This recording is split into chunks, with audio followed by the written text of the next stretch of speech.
Well, hello, everyone. Thanks for tuning in to another Downfield Read podcast. I know that we are starting a little bit earlier than usual. We usually come on at about 2 o'clock Central Time. We switched it up this week. Sean Pettinati, who is usually with me from Yard Barker from Apex Total Sports, he has basketball season right now. So the 2 o'clock time frame for him does not work. But I do have someone who is on the show pre-NFL regular season. She was on with me and Dan Brown. It's Susan from Gridiron Goddess. And hey, everybody. So happy to see you again because it's been, we're on week 9. So it's been about 2.5 months. Yeah. Happy to be here. Yeah, well, great. Obviously, we met through Fantasy Turf Wars. We're in different divisions. I'm in Division 4, and I think you were in Division, I want to say 2? I think 3. Division 3? How is your season turning out so far? I am right in the middle of it. Yep. It's my first 16-team league, and I don't know that I drafted very well for a 16-team league, but that's okay. We're running. I've got some like really key pieces that are kind of carrying me through to middling, but I'm hoping as we keep going, I can keep getting those wins. But I've lost I lost Ayuk to injury, which is not great. That's a tough one. Kincaid has been pretty disappointing for the season, but yeah, unfortunately, I'm thinking of Dalton Schultz, but Dalton Schultz has been disappointing too. I was going to say I started Dalton Kincaid over Kraft last night, but that's Dalton Schultz. But I feel you. It's my first 16 league as well. First couple of weeks didn't go very well. I started off 1-2. Now we're kind of right in the mix of things. I think I'm 5-3. So, or 6 and where are we? Week 8. Yeah, better than me. Yeah, it would be 5-3. So yeah, I think I'm 3-5. Let's check. I'm in the middle. I'm not at the bottom, but a lot of teams as of last week seem to be around that 3-4, 4-3 type of record after week 7, which was kind of crazy. Even in my other leagues too. Yeah. I'm 4-4. So I'm like exactly in the middle. Well, good deal. Good luck on the rest of the season for you. Thank you. How are things going on your Gridiron Goddess? How are things going at IG? They're good. We're slowly growing. I'm having a great time though. I mean, I'm enjoying making content and putting out tips for new beginners. Yesterday's tip was just to make sure that you're looking at who people are dropping. If someone is really frustrated with how, say, Dalton Kincaid is doing, he should still be rostered. So go grab him. I had somebody drop Pitts in a league that I was in, and then I just scooped him up right after the Joe Flacco news. Yeah. And so paying attention to stuff like that is really important. So yeah, I can understand that frustration. I had someone earlier in the season drop Chase Brown.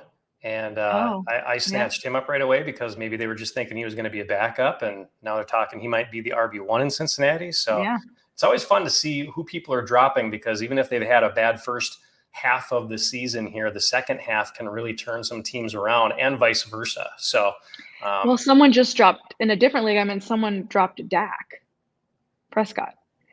And so why? I tried to trade for Dak last week. Yeah. So I don't know if I'm going to get that. I put a waiver claim in. We'll see if I get it. It runs today at some point, but okay, yeah. I don't know. Hopefully I get it because his second half of the season should be much better. Doesn't it look like cake? I mean, that's just awesome. So yeah. Good luck with that waiver. Thanks. So for everyone who, I guess, anyone watching here who doesn't know, and I like the way that you kind of presented it the last time that we were on, was that really your platform is to try to get more females involved with the fantasy football. Are you getting a lot of people asking you for advice on Instagram? Like, hey, who do I start? Who would you go with here? And that kind of stuff? Not necessarily on Instagram. I've moved to Threads as well. Threads is Facebook's Twitter platform, basically. I'm sorry, X platform. And so I've started to get followers there, and that's feels like a more interactive thing. That, and then there's a Facebook group that's a women's fantasy football Facebook group, and I'll get people asking me questions there. Perfect. So All it's right. fun. I really enjoy it. Well, for everyone who's not following Susan and the Gridiron Goddess right now, I would say do that right away. Look her up everywhere and start getting her advice, and maybe you'll start winning some games again. We have had I have to say I've been pretty proud of my waiver wire pickup recommendations. I mean, we gave Jawan Jennings the week before his blow up was the Yeah, suggestion before anybody got really injured, and then Kate Otten like 4 weeks ago, I suggested picking him up off the waiver wire, and now he is like the go-to tight end if you're needing somebody this absolutely. as the second half of the season. So I'm feeling pretty good about those things. Just give myself some flowers there. Sorry. Yeah, no, you're good. But Me and you were on the same wavelength there. I was actually on a show with the Fantasy Couriers, and they'd asked me, well, with the Debo news and the Ayuk news, who would you go with? I guess that raises the importance of Kittle, and I actually said the same thing. I was like, well, you might want to pick up Javon Jennings because I yeah, put in a waiver for him. Unfortunately, I didn't get him, but he blew up shortly after that. And like I said before, with Sean Pettinati, he had brought up Kate Otten, and he was not really on my radar, but he was on his radar. And so, yeah, good stuff. All right. Well, let's get into it, I guess, so we can start let's do answering it. some questions from a few folks. If you get questions on your end, please feel free to go ahead and start shouting those out or address All your right. individuals, and I'll do the same. But let's start off with quarterbacks. Usually, how I do this, just as a reminder, if you're new watching it, we'll go through. I'll have my must starts. My must starts are those individuals who you're going to start anyway, but it's really just guys who I think are going to be top performers on the week. They're usually top 12 quarterbacks, and then I'll get into my sits, and then I'll get into my sleepers, and those are the guys that are obviously they're outside of the top 12. And then we'll do that same thing for running backs, wide receivers, tight ends, defenses. But you being the guest, would you like to go first with your picks for the week for quarterbacks? Yeah. So I'll do one of each. I think Sure. just to give people some confidence in I mean, I'm a Dallas person, so I'm gonna make Dak a start. This Atlanta game, yeah, this Yeah, Atlanta game it has the highest over under of the week. it does. It is gonna be a shootout. Hopefully, Dak and CD can continue with that chemistry that they found at the end of that really terrible game in San Francisco for them. They can continue that, move forward. That game is about to Dak season is about to open up, so some confidence there. Go ahead and start Dak this week. For my sit, I am very worried about Geno versus the Rams. The Rams have been sneaky with their defenses, so if you have the option to stream somebody else, I would go somewhere else with Geno. So that's my start and my sit for this week. Good deal. Yeah, and the good news is that I won't be repeating any of yours. Yeah, so for my sits, I've got 3 of them. My number 1 is Jalen Hurts. I think he's going to put up the most numbers this week, or the best numbers this week. Obviously, he had a great week last week, but Jalen Hurts is 6th overall for quarterbacks, going up against Jacksonville, who gives up the 2nd most passing yards allowed per game, the 4th most total yards allowed per game, 3rd most points given up per game. Hurts had 35 points last week.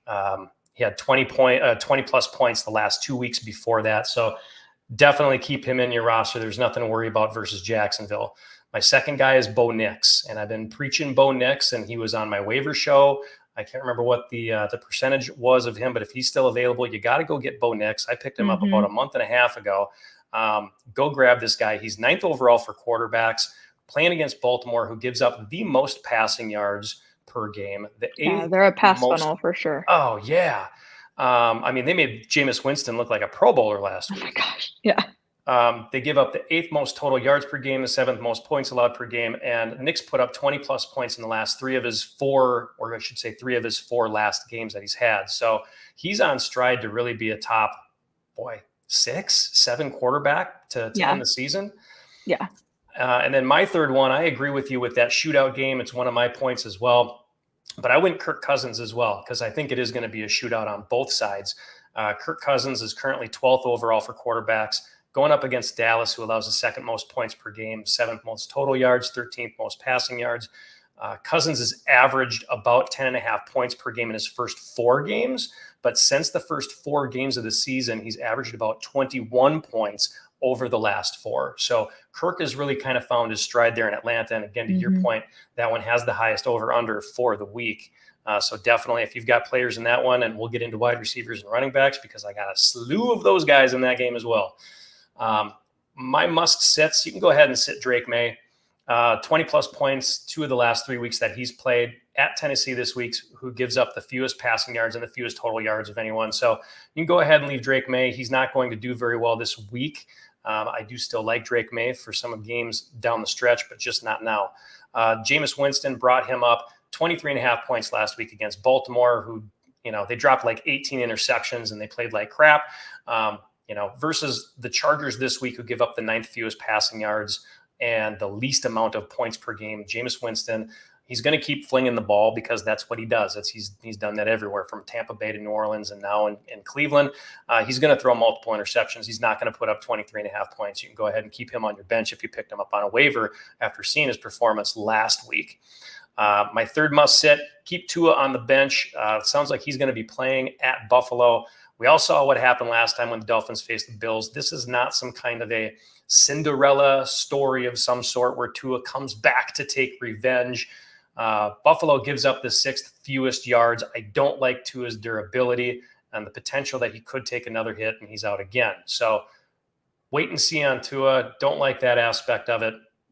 My sleepers that I've got, and these are, again, guys that are outside of the top 12. Sam Darnold is amazingly outside of the top 12. He's 15th in fantasy right now against Indianapolis, who gives up the 9th most passing yards in the NFL. Yeah. They've got Flacco back. They're playing him, so you can pretty much guarantee that Indy is going to be throwing the ball down the field. They're going to be putting up some points. Sam Darnold's going to have to reciprocate, and he's got Justin Jefferson. And he's got one of the best separating wide receivers in the game with Jordan Addison. And he looks good. He does look good. He looks good. And on that topic of Sam Darnold, did you hear the rumors with Matt Stafford being traded to the Vikings before that? I did. They were just going to do a swap. Would you have done that? I mean, I'm looking at it. I'm from Minnesota. I'm not a Minnesota fan, but I'm looking at that from a Minnesota standpoint going, why? I don't understand that. I think from what the thinking that I've read about and heard is the fact that they're going to make a run this year. Yeah. They're going for it. And the Rams at this point are almost, depending on what's going on with Cooper Kupp, and there's contemplation of, are they going to be in it this year? Are they going to be in the mix? That swap would give the Vikings a QB who's been there and done that. It's not new pressure for them in Matthew Stafford, and it ages down the Rams quarterback. So they still get a capable quarterback who's younger that can continue with McVay if McVay decides to stay, and gives the Vikings someone who's done it before. Yeah, that's crazy. And then my thought after that was, if they swap quarterbacks and Sam Darnold goes into LA and he's got Cooper Kupp and Puka Nacua that he's throwing to, do you really get a really good idea of what kind of a quarterback Sam Darnold is? And he's throwing to some of the best wide receivers in the game. So I just thought that was kind of interesting. But to get back on track, Sam Darnold, he's one of my sleepers for the week. Never been too high on this guy, but Caleb Williams, he's 19th in fantasy football this year at Arizona, who gives up the 6th most total yards per game, 7th most passing yards, 9th most points allowed. I think this might be a good game for him as well. Might be Caleb's last week to put up any kind of big points if he does. And if he does, sell him high after this week. The rest of the schedule for the Bears coming up is not favorable for him. So if he does put up good numbers, keep that in mind. Go ahead, sell him high, see what you can get for him, because I don't think he's going to be very good after this week. My third sleeper is Pat Mahomes. Believe it or not, he's 21st in fantasy football points. He hasn't put up more than 18 points in any one game this year, but he's going up against Tampa Bay this week, who gives up the 3rd most total yards per game, the 4th most passing yards per game, and the 5th most points allowed. So if you've got Patrick Mahomes, if you're frustrated with him, if he's on your bench, This might be the good week to play him against Tampa Bay. They might be putting up some numbers there. So I would say use Pat Mahomes this week if you got him and you don't have any other good options. It's crazy that he would be a not good option. Yeah, right. But 18th overall in fantasy. So even if you're in a 16-man league, you might have him as a secondary quarterback or something like that. It's kind of weird. Yeah. Not having a great year this year. At least, I mean, record-wise, obviously they're undefeated in Kansas City, but as a fantasy stud, not so much this year. Yep. All right, let's move on to unless did you get any questions in the meantime? I don't want to pass over your not yet. All right. Well, what do you got for halfbacks, running backs for this upcoming weekend? All right, so I can give you a couple starters here. Make sure, even though it is scary looking against Chicago, Connor of the Cardinals, James Conner, is just getting that workload. He is the guy. He is the goal line guy, and he has looked so good. He's actually first in broken tackle rate this season. Nice. And behind him, tied it's like Bijan and Brees and someone else, and they're like 4 tackles behind him. So for broken tackles this season. So it's interesting because Fantasy Pros have him ranked down at 16 as an RB2 for the week. I would be ranking him higher than that probably myself. So start James Conner this season. I know that the matchup looks scary, but I think he's going to be just fine. And then the other one is Achane.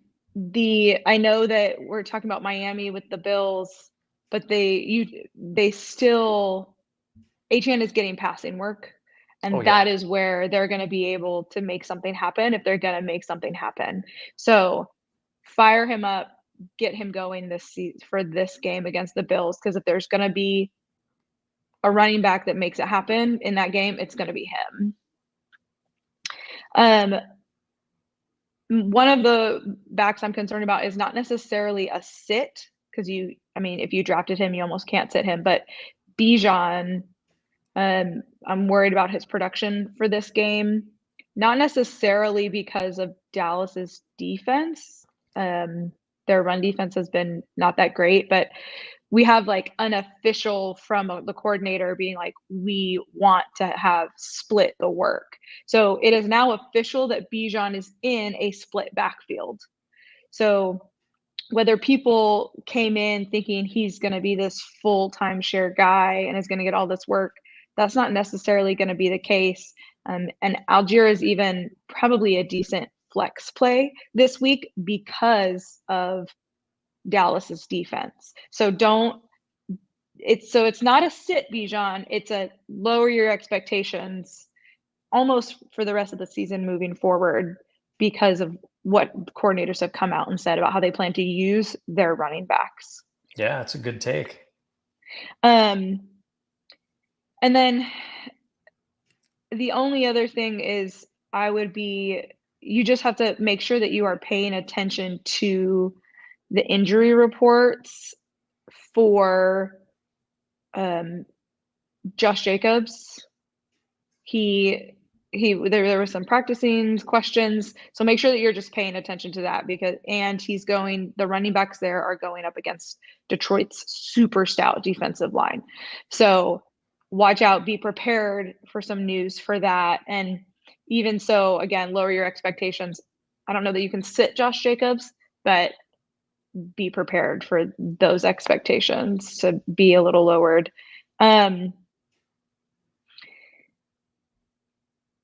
Okay. I didn't prep any sleepers, so I'm going to leave you with my starts and my sits.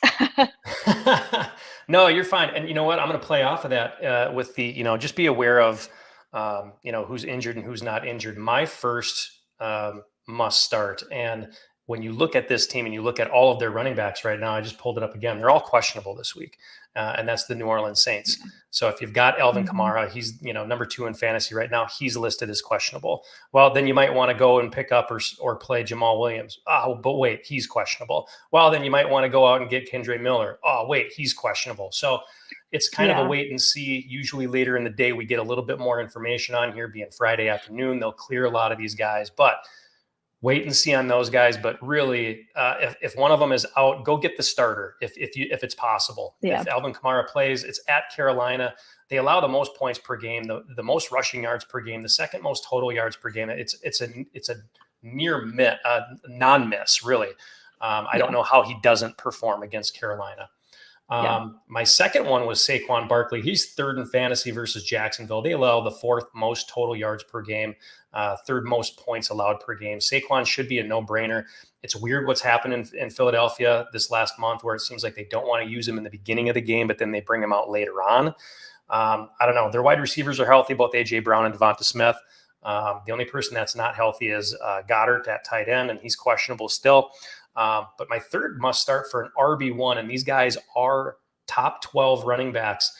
It's funny that you brought up Bijan, because I actually drafted him in Fantasy Turf Wars with the 5th overall pick, and then I missed out on Tyler Algier. So I traded for him later on, and I traded Ray McLeod and McMillan, wide receiver from Tampa Bay, to get him, and I got him. And there have been weeks that I've actually played both Bijan Robinson and I put Tyler Algier in the flex, and Bijan gets 20 and Algier gets 8. And it's like, well, you almost don't want to miss out on that, because it is tricky, right? If you've watched Atlanta this year, it's, there's some times where Bijan will run the ball down to the 5, and then they'll put Algier in for 2 runs and he'll get the score. And it's like, damn, right? Really? Yeah. So the fact that they came out and said that, hey, we're going to be splitting time. If you don't have Algier, last time I looked, I think he's owned in maybe 35 to 40% of leagues. Go grab him, especially for a handcuff. One thing I do want to say, talking about players being questionable in their backups, Fantasy Pros brought the blurb that ETN is a game time decision, but that Bigsby is good to go. So if you're an ETN manager, hopefully you have Bigsby so that you can just switch them in. The head coach came out and said that he doesn't like it when a player loses their job to injury. So I don't know that ETN is going to necessarily, if he is totally fine, obviously this would be so let's say next week, they're both totally healthy. I don't know that Bigsby's going to take the job from ETN, but we'll just have to see how that's going. But so ETN game time decision, but Bigsby is healthy if you have those guys. All right, good deal. I know that Bigsby at least had an ankle injury or a limited participant earlier in the week. If he's healthy now, awesome. If not, obviously there's always Dernis Johnson, who filled in admirably or as the backup a couple of weeks ago. That one, again, is kind of a running back mess in Jacksonville. So on Sleeper, this says Algier is 45% rostered. Wow. So he's still available in over half of leagues on Sleeper. So there you go. Go out and grab him. Yeah. Yeah. And I would, again, even as a handcuff, I mean, geez, just if you've got the room, the league that we're in, it's 16 teams and you can only roster 17. There's no room for an IR spot or anything like that. So I've still got Algier. I've had him all year long. So make some room. Yeah. Moving along to my running back twos. These are guys between 13 and 24 that are must starts. Aaron Jones is 16th in fantasy for Minnesota this year. Bad week last week. I think he'll have a bounce back week after putting up only 10.5. It's not bad against the Rams last week. I think they kind of underutilized him. Maybe they got off script with their game plan against the Rams, throwing a curveball at him with Cooper Kupp and Puka Nacua. But they're going against Indy this week, who allows the 3rd most rushing yards and 5th most total yards. Even if Minnesota happens to get out of a game, they still use Aaron Jones in the passing game. So definitely start him if he's one of your guys as an RB2. I like Chuba Hubbard this week, 14th in fantasy overall. Also looking for a bounce back week after only putting up 8 points last week versus Denver. But again, it is Denver. They've got one of the best defenses in the league. This week versus New Orleans, who allows the most total yards per game, 5th most rushing yards per game. They've given up the 8th most total points. Oh, and by the way, the Panthers don't have Deontay Johnson anymore. So they've lost one of their weapons. They might have to lean on Chuba Hubbard a little bit more this week. So I like him as a play for a RB2. And then I've got Brian Robinson Jr., who's 20th in fantasy. Also looking for a bounce back week. All these guys are due this week. If he plays, and I know that he was questionable coming into this weekend. He only had 8 points last week versus Chicago. If he doesn't, I still like Austin Eckler here at the Giants. And they give up the sixth most rushing yards per game. So I still do like, if Robinson doesn't play, go after Eckler and get him. Maybe as a sleeper. My must sits, I've got 3 of those. I would sit Bucky Irving this week. He's questionable with a toe injury. And I would also sit Rachaad White. They're 27th and 28th respectively in fantasy because they'll likely be splitting time versus Kansas City. And they allow the second fewest rushing yards per game. Kansas City's run game is just too good. So they're going to be focusing in on that run game of Tampa Bay to shut them down, whichever running back starts. Or if they're splitting time again, I wouldn't go with either one of them. Number 2 is Javonte Williams, who's 31st in fantasy. Also, I'd throw in Jaleel McLaughlin, who's 44th in fantasy. Going up against Baltimore, they give up the fewest rushing yards per game. They might get some points in the passing game, but I wouldn't count on that, or I guess I wouldn't rely on that. And then my third one is another duo, Nick Chubb, Jerome Ford, or any of the running backs versus the Chargers this week, who give up the fewest points allowed, 10th fewest rushing yards per game. Go ahead and sit all of your Cleveland Browns running backs this week as well.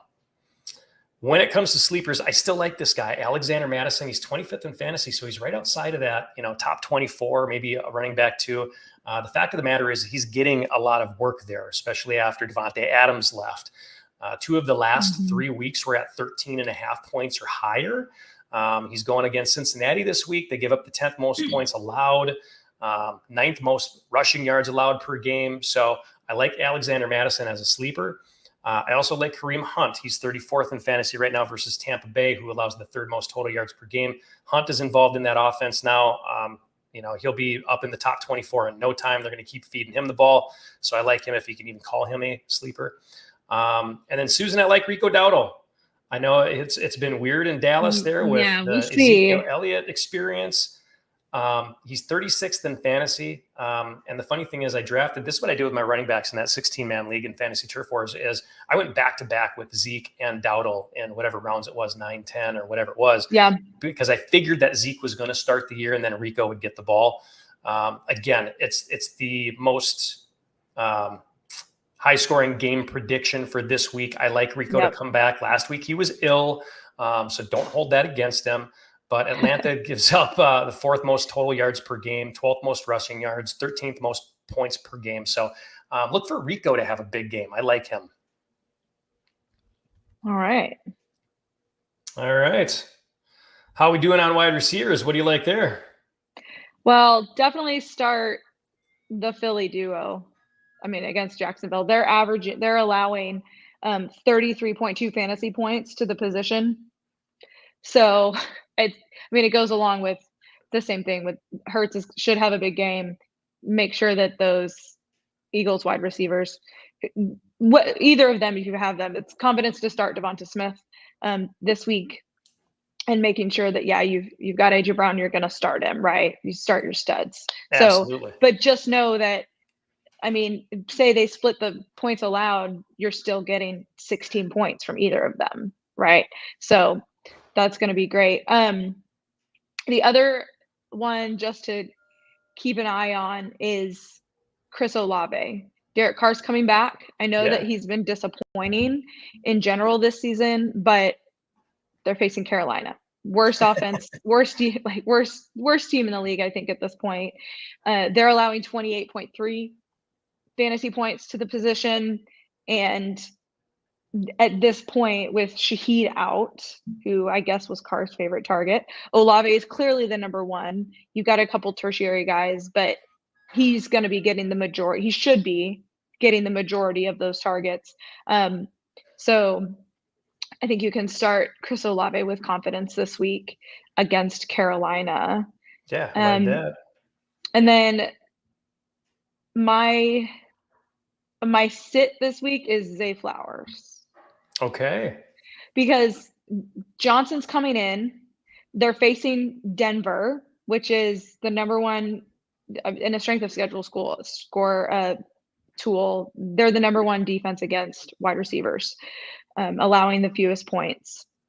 So not only was he already dealing with the Bateman Flowers question, right? It feels like every other game has been who is it going to be?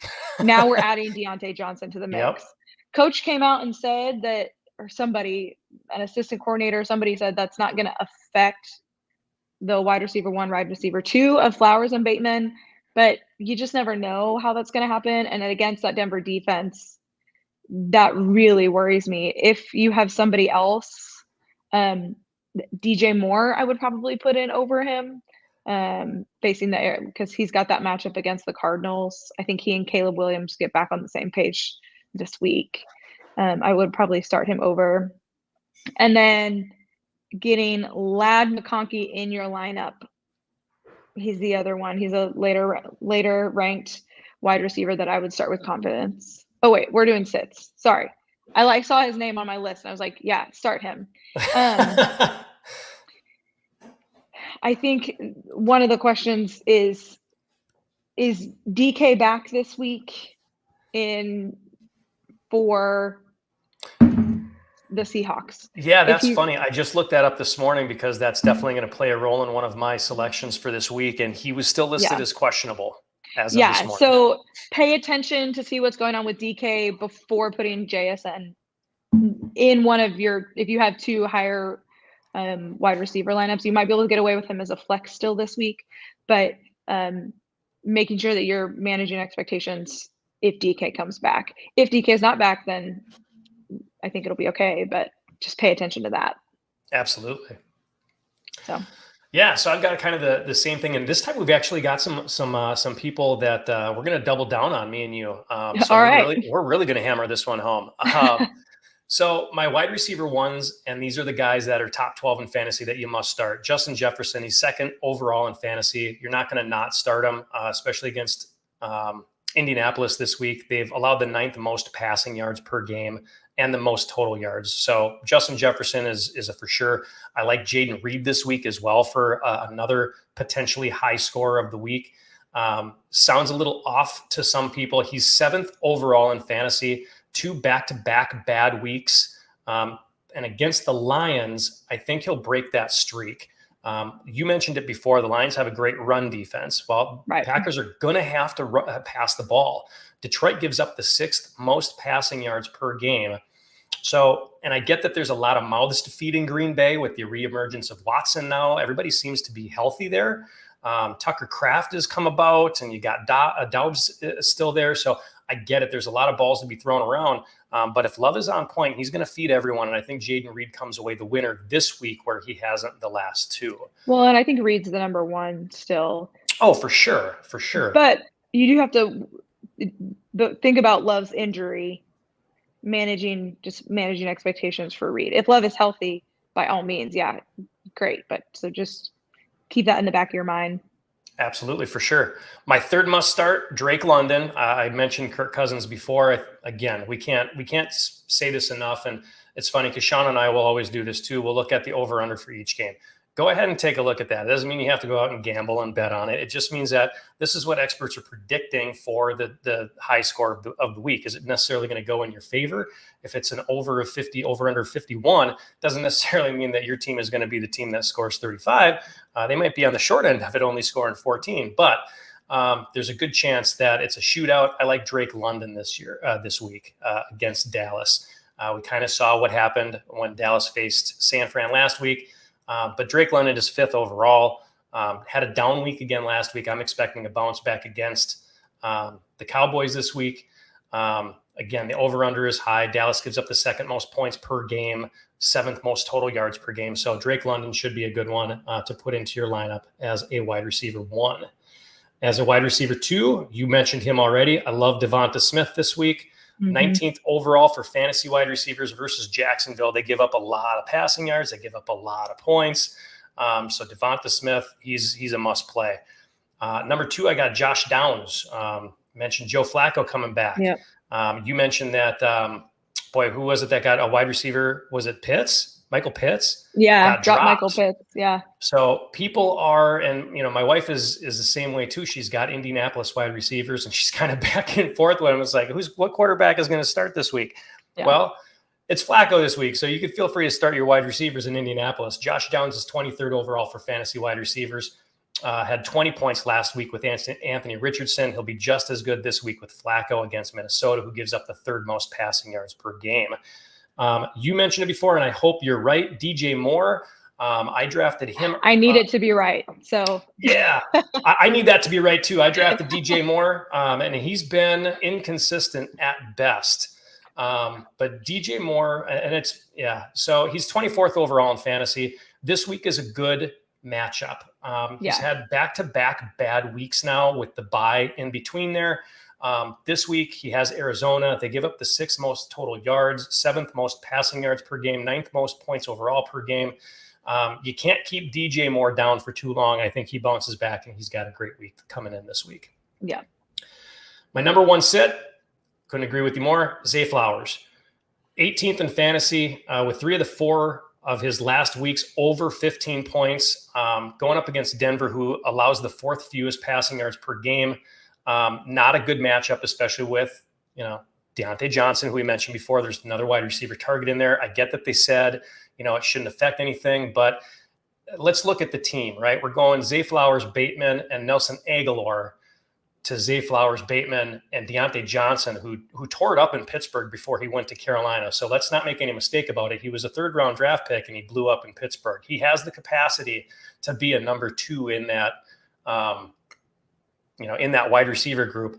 And whoever they put in the slot, whether it's going to be Zay Flowers or whether it's going to be Deontay, you got to figure they're going to keep Bateman outside. It's a wait and see. So I don't like, what they might end up doing there with different offensive schemes. He could be the beneficiary, maybe not. If it were me, I'd put Zay in the slot. I'd have short in routes. They call him Joystick as a nickname for a reason. He can juke around. He can, he's wicked. So, but I don't like him this week. Yeah, I would much rather have him blow up on my bench than give me 2 points in the lineup this week. And isn't either one possible realistically? Yeah. Oh, yeah. It could be either. We have no idea. So. Second guy I think you could sleep is Amari Cooper. He didn't do much last week, and I get that he just arrived in Buffalo, but I don't think he'll do much this week either. Khalil Shakir and Keon Coleman are both healthy. The Bills are playing the Dolphins, who give up the 5th fewest passing yards per game. So I would keep him on your bench until further notice. Let's see how he does as well this week in that Buffalo offense. And then number 3, Jerry Jeudy, Cedric Tillman. I was a beneficiary of Cedric Tillman last week, and he did amazing for me. Thank you, Cedric. Going up against the Chargers, who have given up the 9th fewest passing yards per game, the fewest points allowed per game. And then again, there's Jameis Winston in there. This is a much different defense than what they faced last week with Baltimore. So I think you can keep your Cleveland wide receivers on the bench for this week. How do you feel about, there are so many people that picked up Parker Washington. Mm-hmm. How are we feeling about, they're playing Philadelphia. They allow 28 points to the wide receiver position. He's clearly he's the last man standing in the wide receiver room. Evan Ingram is obviously going to be, we'll talk about him later in the starts, but for tight ends. But how do we feel about how Parker Washington's going to do against the Eagles this week as basically the sole wide receiver there?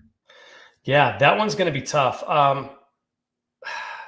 With anything else, and you got Brian Thomas Jr., and as far as I understand, he's still questionable. Gabe Davis is questionable. Yeah. They were both limited. If he is the go-to guy, honestly, if you had to play him in a flex, I might say that. I don't think he's any better than a flex, only because I'm not real high on Trevor Lawrence. He's been playing better recently. But I think that they're still too inconsistent.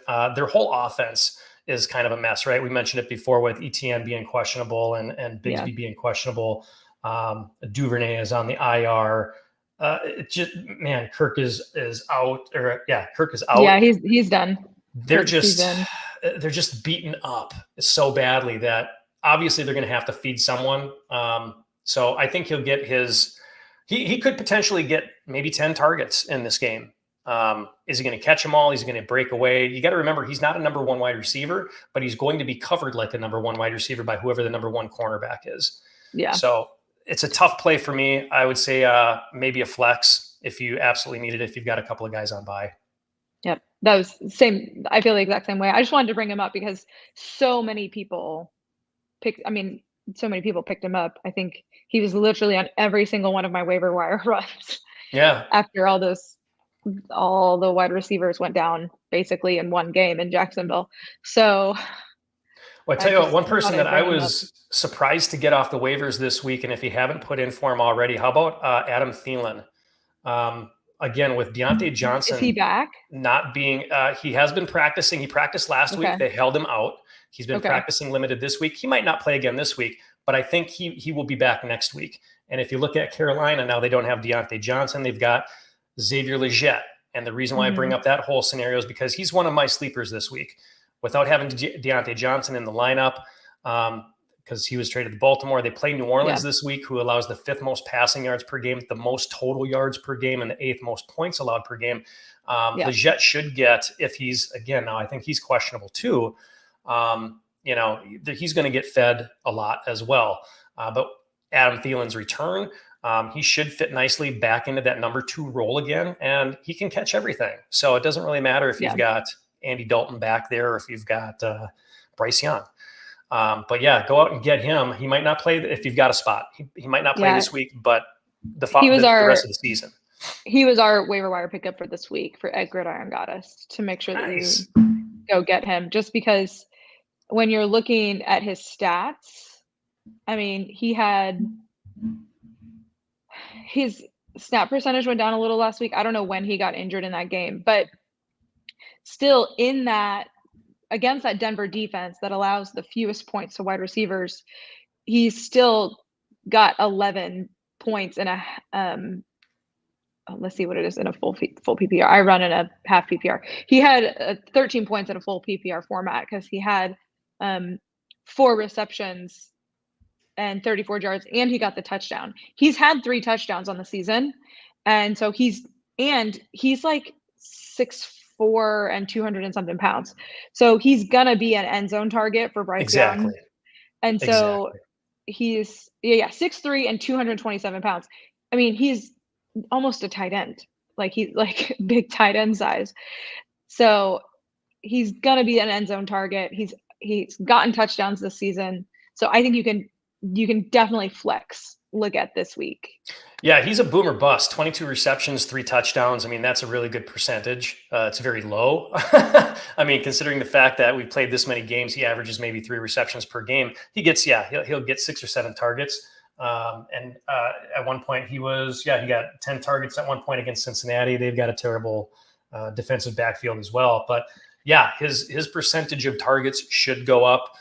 If he's still available, go grab him. But the emergence of, everybody's talking about, who was the other wide receiver there? Jalen Coker was a big one that people were picking up this week. And I thought, well, why wouldn't you just pick up Legette? Adam Thielen or Legette or somebody? But c'est la vie. So Xavier's one of my sleepers. I had Cortland Sutton, 3 of his last 5 weeks at 13 points, but I see him getting more this week because they're playing Baltimore. They give up the most passing yards. We've kind of covered that. I think Cortland Sutton has a big week, kind of like Tillman did last week. He could be the guy that puts up a lot of points for you, 20-plus points. And then my third sleeper is DeAndre Hopkins. I think he starts to come around for Kansas City. He was kind of limited last week, still getting used and acclimated to the offense there. He should see a lot more snaps this week, should be more acclimated versus Tampa Bay, who gives up the 4th most passing yards. And Tampa Bay, even without their top 2 weapons at wide receiver, they still are probably going to try to make this a shootout, which means DeAndre Hopkins still gets a lot of looks in KC. Yep. All right, let's talk about your tight ends. All right, so I'm going to talk about 2 tight ends who I happen to have at one point on my one of my dynasty rosters. But first up is Evan Ingram. They're playing Philly, which is they only allow 5 points to the tight end position average, but Evan Ingram is not going to be treated like a tight end this week. He Right. is going to be a wide receiver. And Philadelphia's wide receiver rankings, hold on, let me go find it. Sorry. I didn't write this number down and I should have. Where is it?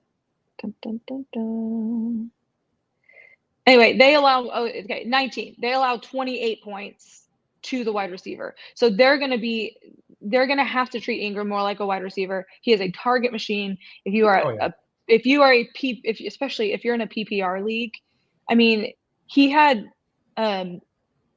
was the 12th wide receiver 12th tight end last week. He's been the tight end 3 with the receivers there. So I start Evan Ingram. I mean, just hands down. Same kind of staff as last year, right? So he had the most receptions last year for a tight end. Same cast, still got the same quarterback and the same same coaching scheme, all that good stuff. So as soon as he comes back, he's going to be the guy. And if you don't believe that, then just look what Brenton Strange has done in his stead. He's been a main target. No one ever heard of him. So I like your Evan Ingram. And then the other one is, I mean, I'm going to mention, make sure you're starting Cade Otton. You may not be starting Baker against Kansas's defense. I don't know that I would start Baker. He might be a sit for me, but you can start Cade Otton. Kansas City is last ranked against tight ends. Start Cade Otton. And then I just want to also David Njoku. Same thing with Tillman, talking about they need targets there. Ingram is going to be one of Winston's first reads. I'm sorry, Njoku is probably going to be one of Winston's first reads. He has a questionable tag, but I just got the thing. He did practice in full today. So very Njoku cool. will be a go. Yeah, I've got, for my 3 must starts that I've got for tight ends, Cade Otton is in there. Same reasoning. They're not going to be able to run the ball that efficiently versus the Chiefs. But Cade Otton's role has increased since Mike Evans and Chris Godwin's were injured. They'll continue to lean on him, and he's a sure-handed tight end that he's going to get a lot of targets. My second one is Kyle Pitts. He's 4th in fantasy for tight ends. I feel like I didn't do this intentionally to pick on you and your Dallas Cowboys, but Kyle Pitts is 4th in fantasy for tight ends versus Dallas this week. You deserve it. It's fine. Yeah, and again, I can't stress this enough. The over-under on that game is like 51. So high. There should be so many points scored. Yeah, and it really, I mean, that ball is going to get thrown around a lot. So definitely Kyle Pitts. And then my third must start is Travis Kelce, who you'd say, well, of course I'm going to start Travis Kelce. He's 9th overall for tight ends, though, against Tampa Bay, who gives up the 4th most passing yards per game and 5th most points. So Travis Kelce, and then obviously with DeAndre Hopkins there, he was one of my sleepers. They're going to have to pass the ball a little bit more, and I think those guys, they help each other out. DeAndre Hopkins, when he gets there, he opens up Travis a little bit. You've seen some better numbers from him since his arrival. So yeah, because people haven't had to guard anybody besides him. Really. Exactly. I mean, my sits for this week, I've got Zach Ertz in Washington. He's 10th overall for tight ends, but going against the Giants, who give up the 8th fewest passing yards per game, and it's a divisional matchup. So I think this game just as a whole, I hope it doesn't, but I think it's going to stay a low-scoring game, and they're going to keep it on the ground, which really hurts me because I've got Terry McLaurin. So I don't want to see that happen, but I have a gut feeling that's what's going to happen. Zach Ertz, I'd keep him on your bench if you've got a better option. Hunter Henry, also he's 11th overall for tight end, so he is considered a startable tight end versus Tennessee, who gives up the fewest passing yards per game and the fewest total yards per game. So be mindful of Hunter Henry. And, we're not just talking about like a 3 or 4 game stint anymore. I thought at first when Tennessee's defense was, playing so well, I just thought, they're playing easy teams and it's not going to last very long. Well, hell, we're getting into week 9, and Tennessee's defense is still pretty stout. So be careful. And then Dalton Kincaid versus Miami, who's given up the 5th fewest passing yards per game, the 6th fewest total yards per game. Like I mentioned before, their top 3 wide receivers are all healthy. So there's a lot of hands to feed there. I just don't think Dalton Kincaid is going to be hands that get fed this week. As far as my sleepers, I do like Jake Ferguson. So he is one of my sleepers in there. Call me crazy. But this being projected as a highest scoring game, there's going to be a lot of beneficiaries here. I think Jake Ferguson is a beneficiary along with CeeDee Lamb. Of course, you're going to start him. Second sleeper, Sam Laporta, who's been kind of up and down. He's 15th, and you wouldn't have guessed that. But 15th in fantasy this year for tight ends, going up against Green Bay in what should be another high-scoring game. Goff is healthy, but I'm sure he'll want to get rid of the ball quick if he needs to, just so he doesn't get re-injured or aggravate the injury. And then I still like Jonnu Smith. He's 18th overall in fantasy versus Buffalo. Same concept here. Tua should have plenty of plays set up for him where he can get rid of the ball early so he doesn't get hit early. That should welcome in Jonnu Smith for another good week here for tight ends. So keep those in mind. One sleeper, sit or someone to consider is possibly sitting is Tucker Kraft. If you have other options this week, Detroit is ranked number 1 against tight ends, with Love's injury being questionable, whether he thinks he's going to play, you never know. But just if you have another option besides Kraft, I would probably start them. Yeah, and it's funny that you say that because I think I mentioned it before. I have Tucker Kraft and I have Dalton Schultz, and I did that very thing. And I started Dalton Schultz, and he only got me like 5.5 points last night. But whatever. That's probably what Kraft is going to end up getting you anyway. Yeah, and if Hawkinson won't be on a snap count. They're playing Indy.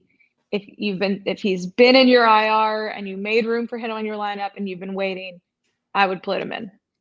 I agree with that one. Yeah, I know a lot of people have been waiting halfway through the season. They drafted him maybe a little bit earlier than what they should have just so they could get him for this purpose. So yeah, feel free to open up the gates. Let it go. Let him do his thing. Let him fly. That's right. All right. Did you have anything for defenses or any recommendations for defenses for this week?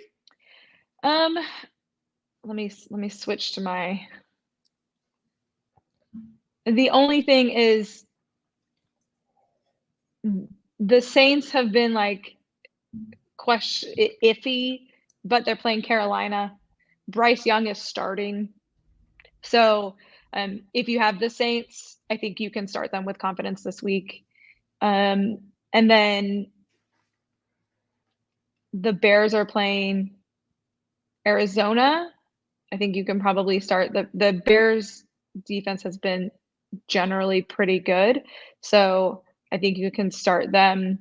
And then let me make sure that that's this week and not next week. Okay, never mind. That must be next week. I was going to say at one point, the Germany game is like the Giants versus somebody else. And I think that week it's like you might be able to start the Giants defense. It was Giants and Carolina or something. It was two really good. Like you could start the Giants, but that's next week. It was two bad teams, and we didn't want to start World War III with Germany now. So right. These are two crappiest teams that we're going to send over to you. Sorry about that.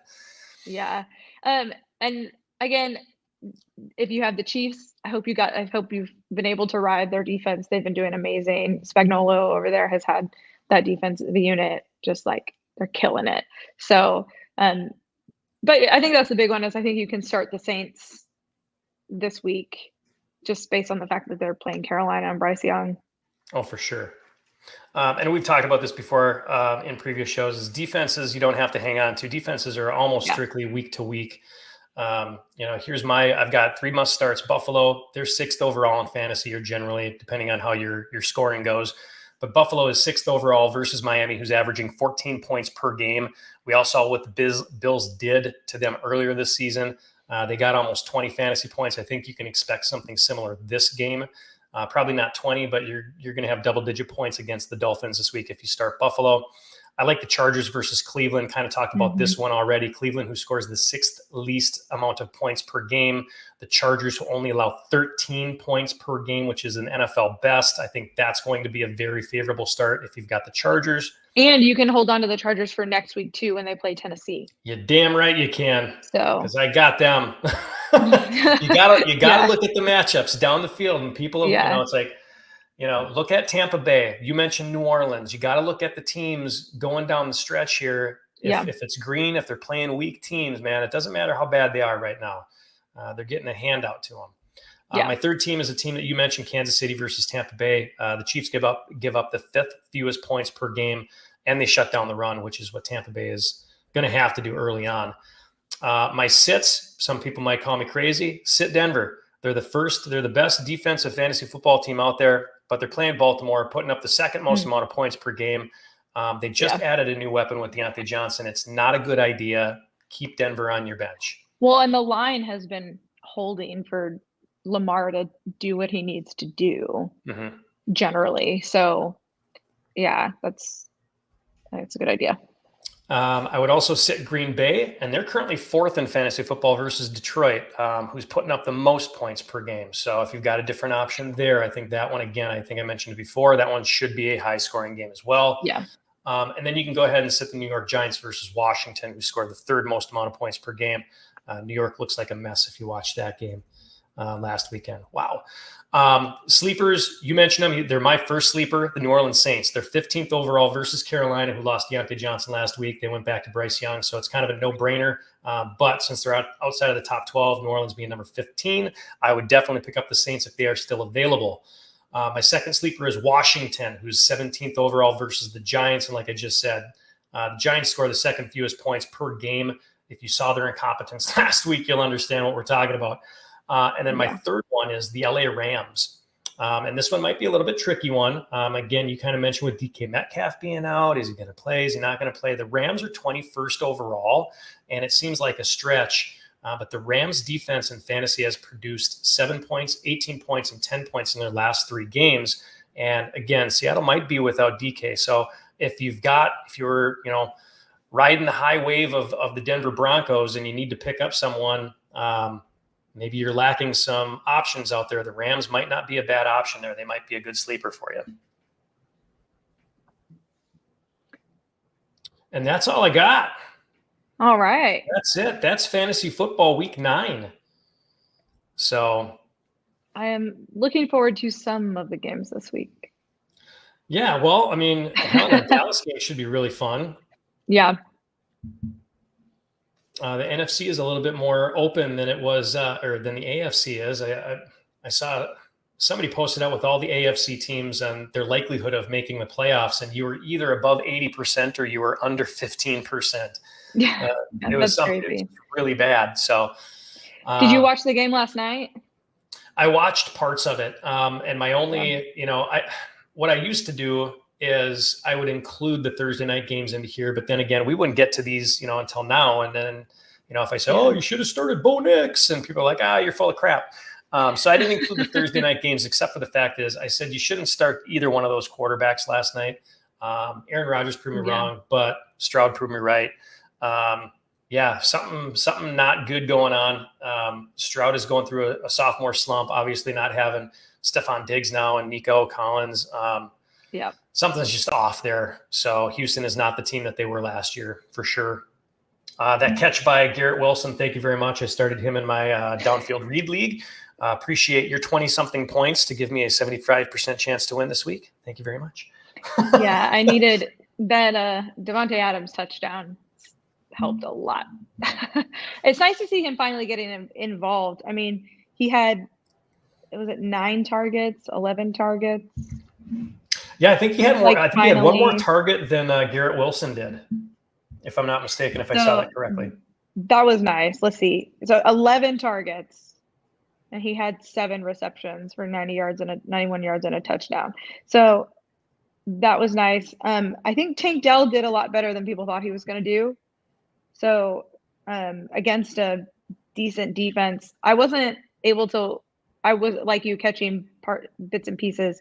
Do you know if they had Surtain on Dell last night? I believe they did, and I only watched maybe a quarter of the game because the first half of it was so unbearably boring. And it was Halloween, so it's like we're watching Halloween movies too. So I'm kind of going back and forth, but because he only had 6 receptions, but he had 126 yards on those 6 receptions. So yeah, I couldn't tell you what happened on those. Didn't watch any of that. Yeah, I just didn't know if they had Surtain on him or not. Yeah, the most surprising thing from that game when I saw the stat line is that only 3 people caught passes in Houston. Tank Dell had 6 receptions, Woods had 2, Schultz had 3. That was it. And that's crazy. Usually you got like 10 people that are catching passes. So again, Yeah, maybe something bad going on in Houston. Or they're trying to consolidate the offense now, like most teams Mixon do. had 24 carries, so I get that they're trying to run the ball a little bit more. But yeah, Stroud is having that sophomore slump ever since he talked to Caleb Williams, man. All of his mojo is gone. Yeah. Yeah, Garrett Wilson was awesome for you last night if you started him. 9 receptions, 90 yards, 2 touchdowns.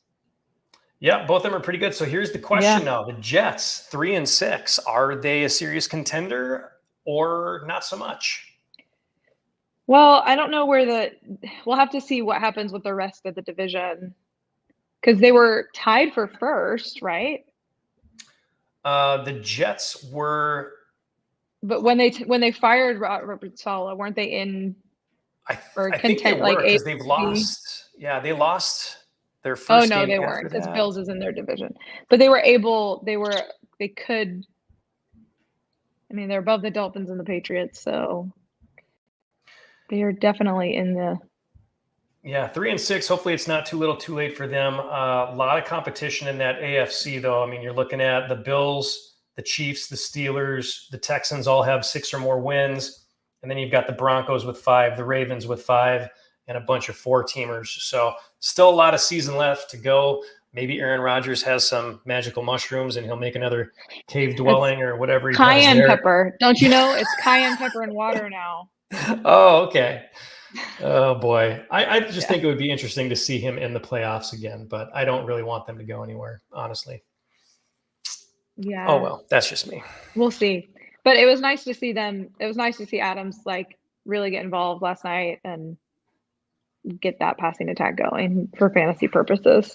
Yeah, you'd hate to see just for his psyche to, think that he's leaving a really bad team like the Las Vegas Raiders and go to an equally bad team. Bad team, right? Yeah. That he thought was going to be something. So, yeah, strangely enough, if the Raiders win this week, they'll have the same record as the Jets. So, okay. Yeah. Football is wild. It is wild. Oh, man. All right. Well, thank you very much for joining this morning here. We're at about that 1 hour mark. I can tell thanks for having me. That my crew was not very favorable of the changes here. I got no questions from anyone. So I didn't either. Expecting mine to be sometime this afternoon, but we'll see. I answer it. I kind of poach questions away from other fantasy sites and I'll answer them and there you go. All that fun stuff. So, but Susan, thank you again. If you're interested in doing some more shows, I usually do a waiver wire Wednesday show that happens on Tuesdays. Just kind of letting people know who they should, go after in their upcoming weeks, bye weeks, all that kind of stuff, who got hurt and blah, blah, blah. And then we do this every Friday. So we can connect offline and, just let people know where they can find you again. And it's at Gridiron_Goddess. I'm SKA Current on Twitter or X. But Facebook, Instagram, Threads, all have the screen name that's by my name right there under my face. Perfect. All right. Well, Susan, it was a pleasure talking to you again. Like I said, it's been about 10 weeks, so we get to touch base. That's great. Let me know how you're doing, and I will touch base with you offline and see if we can do a couple more of these shows, and we'll put something together. Yeah, sounds great. Week. All right. Have a great weekend. Good luck. Bye. Yep. Bye-bye.